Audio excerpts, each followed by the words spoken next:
नमस्कार।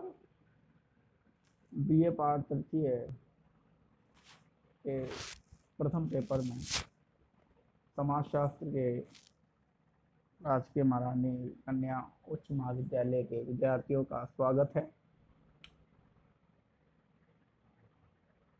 यह प्रथम पेपर का आज 5वां व्याख्यान है। इस व्याख्यान में हम सामाजिक तथ्य की अवधारणा के संबंध में चर्चा करेंगे। पूर्व के व्याख्यान में सामाजिक तथ्य की परिभाषा और द्वितीय अध्याय में सामाजिक तथ्यों के अवलोकन के नियमों के संबंध में वार्ता की गई थी।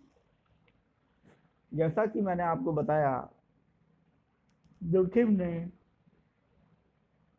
अपनी पुस्तक the rules of sociological method 1895 में प्रकाशित की। यह पुस्तक 6 अध्यायों में वर्गीकृत है।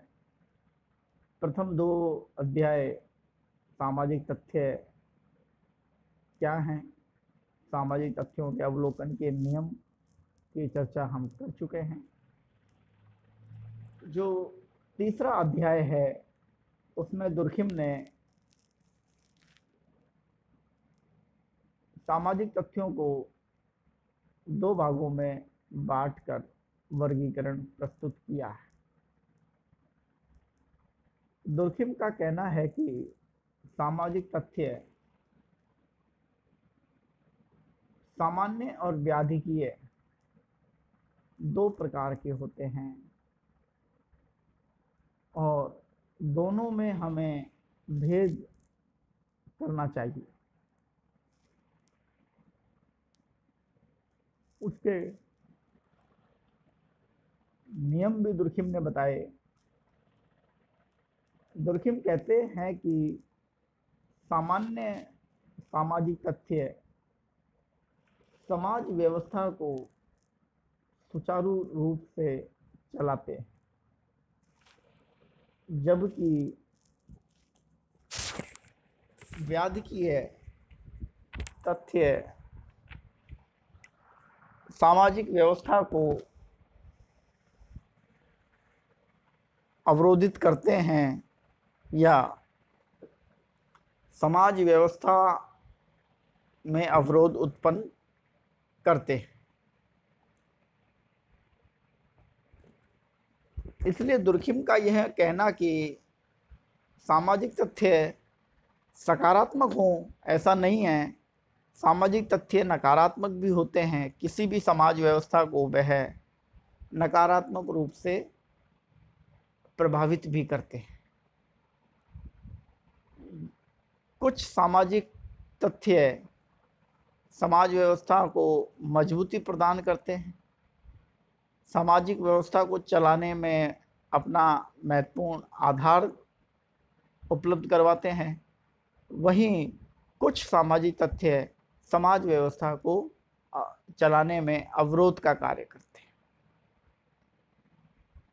उदाहरण के रूप में हम धर्म को ले सकते हैं। धर्म एक सामाजिक तथ्य है। धर्म सभी समाजों में पाया जाता है। सभी समाजों में धर्म नियंत्रण और सामाजिक इकाई में संतोष उत्पन्न करने का साधन है। परंतु यही धर्म जब समाज व्यवस्था में हिंसा, टकराहट को उत्पन्न करे तो यह व्याधिकीय सामाजिक तथ्य की भूमिका के रूप में सामने आता है। जब समाज व्यवस्था को चलाने में यह सामान्य भूमिका निभा दे तो धर्म सामान्य सामाजिक तथ्य है। और जब अवरोध की स्थिति उत्पन्न करे, समाज में हड़ताल, तालबंदी, प्रतिमानहीनता की स्थिति उत्पन्न करे तो यही धर्म व्याधि की है सामाजिक तथ्य के रूप में सामने आता है। चौथे अध्याय में दुर्खिम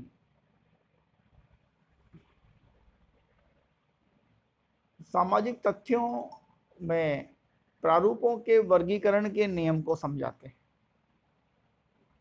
दुर्खिम के अनुसार तथ्य चाहे वे सामान्य हो या व्याधकीय हो, समय व स्थान के सापेक्ष होते हैं।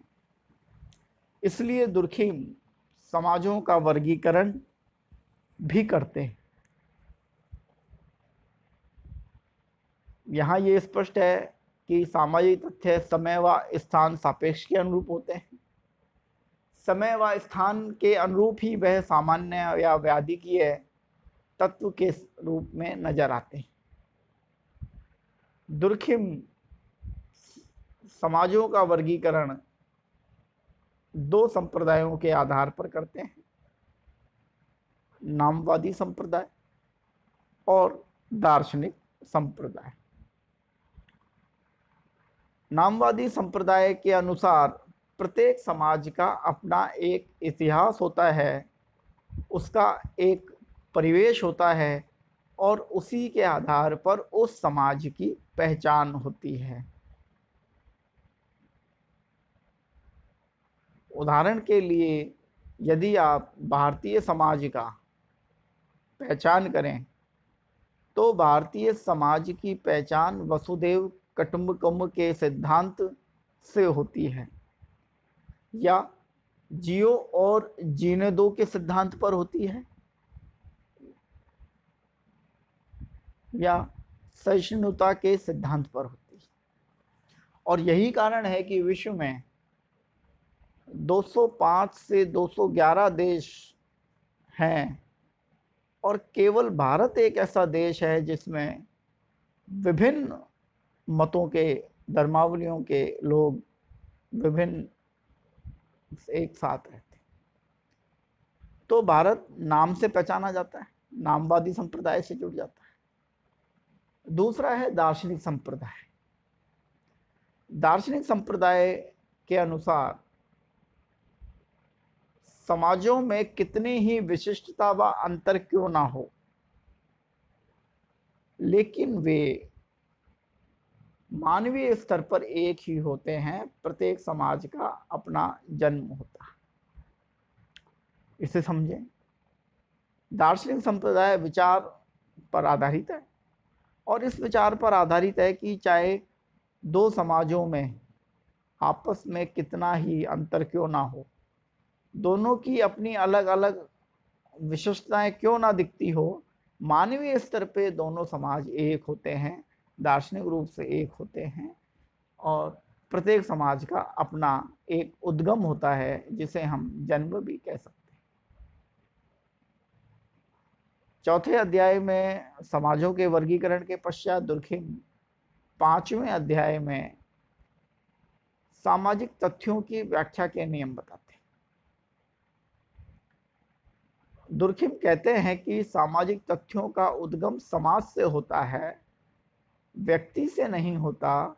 अतः जिसे हम सामाजिक तथ्य कहते हैं उसकी खोज समाज में ही करनी चाहिए, उसकी ऐतिहासिकता को समझना चाहिए और व्यक्तिगत चेतना को सामाजिक तथ्य का दर्जा नहीं देना चाहिए। तथ्यों का उद्गम समाज से है, व्यक्ति से नहीं है। इसका अर्थ यह है कि जिसे हम सामाजिक तथ्य कहते हैं उसकी खोज समाज में करेंगे, उसकी ऐतिहासिकता को भी समाज के संदर्भ में समझेंगे और व्यक्तिगत चेतना को सामाजिक तथ्य के रूप में स्वीकार नहीं करेंगे। अर्थात सामाजिक तथ्य सामाजिक चेतना के आधार पर ही परिभाषित या विश्लेषित किया जाए। दूसरा नियम है सामाजिक तथ्य समाज की आवश्यकताओं की पूर्ति करते हैं। इसे बड़े सरल रूप में समझें। कोई भी सामाजिक तथ्य उस समाज की आवश्यकता की पूर्ति करता है। उदाहरण के लिए धर्म, शिक्षा, जाति आदि सामाजिक तथ्य हैं और ये तथ्य उस समाज में नागरिकों को जीवन जीने के अवसर उपलब्ध करवाते हैं, जीवन जीने के तरीके बताते हैं। सामाजिक तथ्य सामाजिक प्रक्रियाओं में निहित हैं, अर्थात अमूर्त होते हैं परंतु बेजान नहीं होते और इसी कारण इनमें ठहराव भी नहीं होता। प्रत्येक प्रक्रिया में सामाजिक तथ्य दिखाई देते हैं। इसी कारण इन तथ्यों की उत्पत्ति को सामाजिक समूह की आंतरिक संरचना में देखना चाहिए। कोई भी समाज सामाजिक प्रक्रियाओं द्वारा गतिशील बना रहता है। इसी कारण सामाजिक तथ्यों की वास्तविक उत्पत्ति समाज और उसकी प्रक्रियाओं में देखने को मिलती है। इस पैराग्राफ को आप समझें। दुर्खिम यहाँ यह स्पष्ट करते हैं कि जब आप सामाजिक तथ्यों की व्याख्या करें तो सामाजिक तथ्य प्रक्रियाओं के संदर्भ में देखे जाते हैं। ये कोई जड़ नहीं है, बेजान चीज नहीं है, हालांकि और इनमें ठहराव भी नहीं होता, ये रुके हुए भी नहीं होते। प्रत्येक समाज की आंतरिक संरचना में सामाजिक तथ्य पाए जाते हैं और कोई भी समाज इन्हीं सामाजिक तथ्यों के माध्यम से गतिशील बना रहता है। इसी कारण सामाजिक तथ्यों की वास्तविक उत्पत्ति समाज और उसकी प्रक्रियाओं में देखने को मिलती है। अंतिम अध्याय, छठा अध्याय।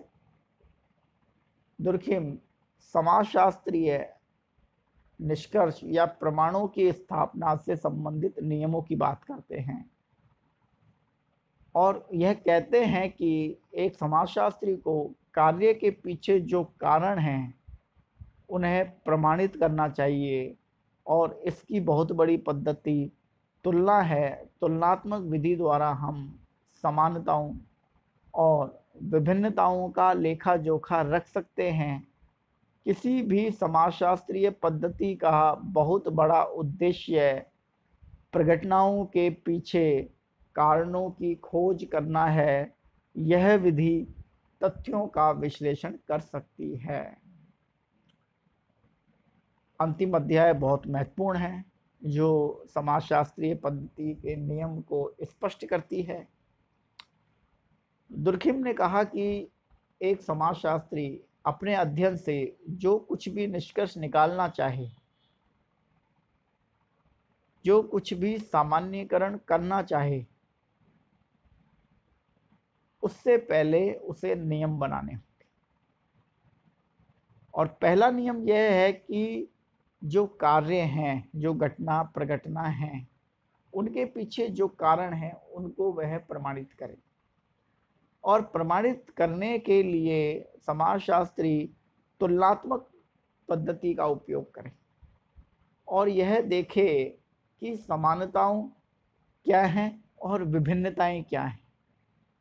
जब किसी घटना और प्रघटना के संदर्भ में समानता और विभिन्नता को सामने रखते हैं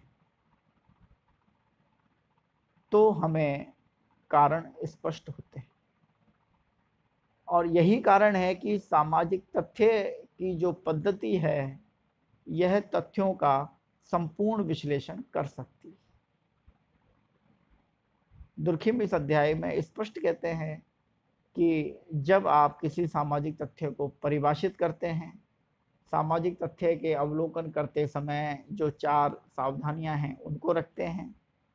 सामाजिक तथ्यों को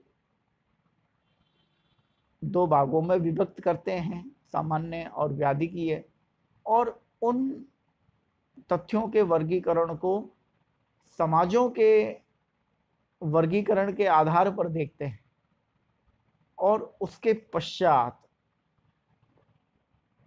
सामाजिक तथ्य की व्याख्या के नियमों के संदर्भों को काम में लेते हैं। तो आप सामाजिक समझ को विकसित करेंगे और आपके जो निष्कर्ष हैं वो वास्तविकता के अति निकट होंगे।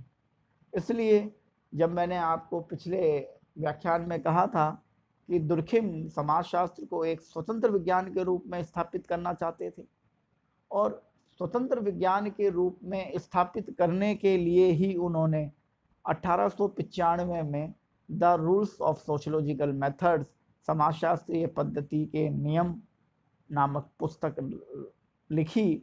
और इसके जो 6 अध्याय हैं वो 6 अध्याय किसी भी सामाजिक घटना प्रघटना को सामाजिक तथ्य के रूप में मानते हैं और उनको अध्ययन करने की पद्धति आपके सामने रखते हैं।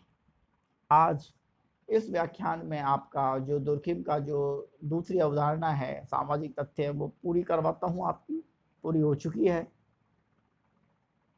कल शुक्रवार है और कल मैं आपको एक ये जो नोट्स हैं वो भी उपलब्ध करवाऊंगा, साथ में कुछ असाइनमेंट भी आपको दुर्खिम के 2 अवधारणाओं के दूंगा, जिसमें श्रम विभाजन है और सामाजिक तथ्य है। धन्यवाद।